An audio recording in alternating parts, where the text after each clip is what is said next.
warahmatullahi wabarakatuh. Pada kesempatan ini saya akan memaparkan terkait dengan penggolongan obat.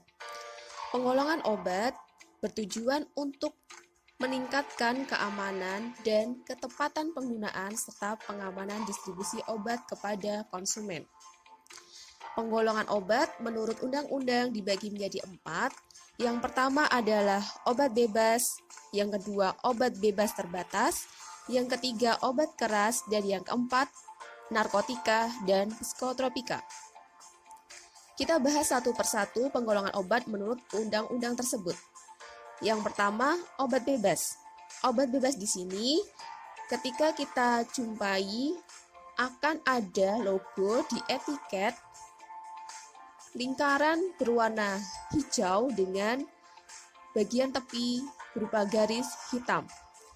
Obat bebas adalah obat yang boleh digunakan tanpa resep dokter, biasa disebut dengan obat OTC atau over the counter. Obat bebas ini digunakan untuk mengobati gejala penyakit yang ringan.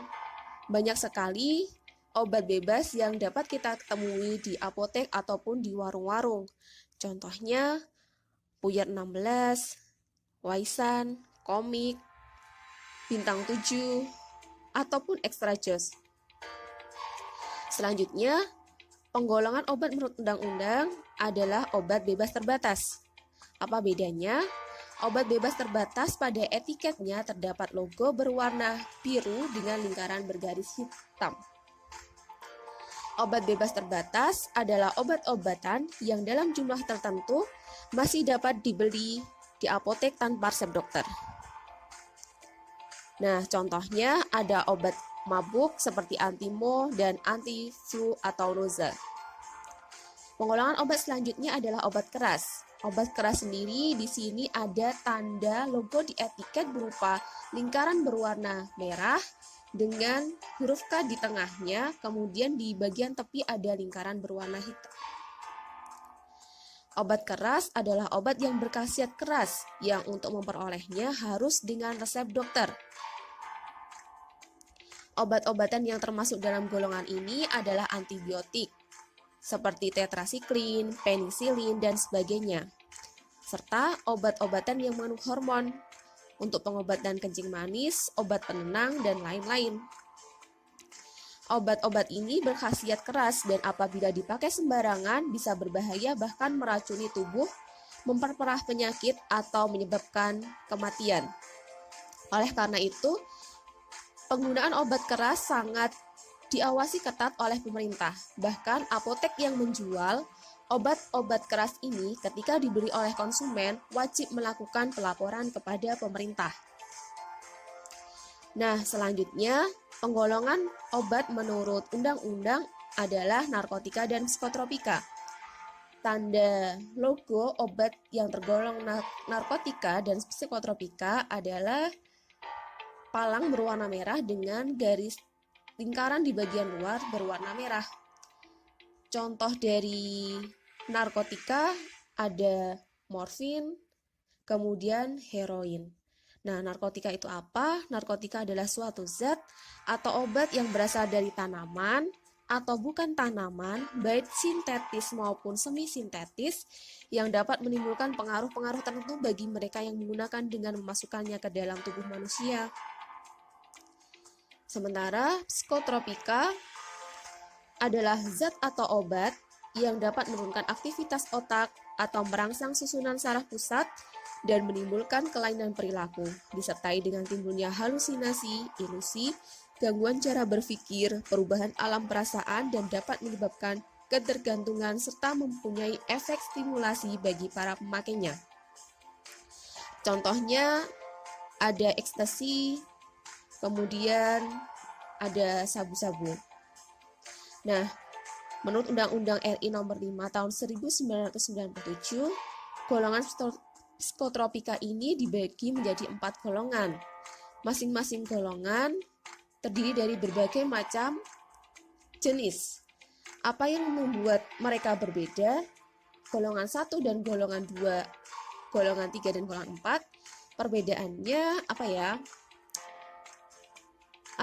Perbedaannya adalah Psikotropika golongan 1 adalah psikotropika yang tidak digunakan untuk tujuan pengobatan dengan potensi ketergantungan yang sangat kuat.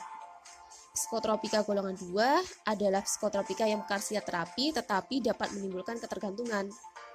Psikotropika golongan 3 yaitu psikotropika dengan efek ketergantungannya sedang dari kelompok hipnotik dan sedatif. Psikotropika golongan 4 yaitu psikotropika yang efek ketergantungannya ringan. Nah, oleh karena itu,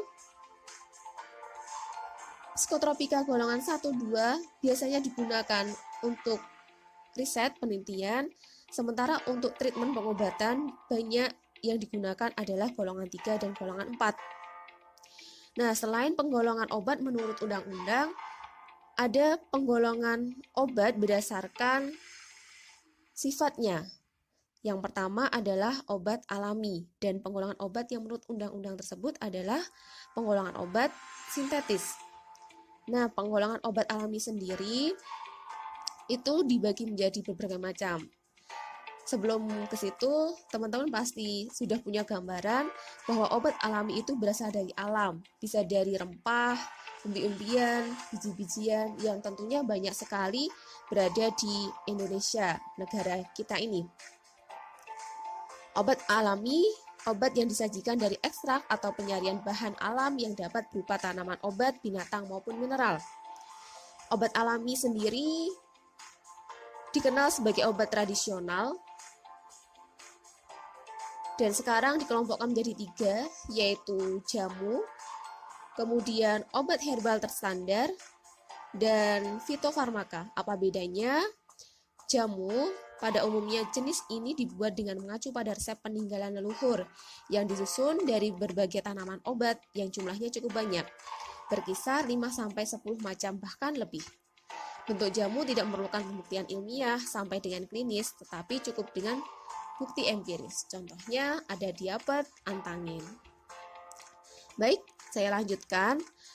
Obat tradisional jenis lain adalah obat herbal terstandar.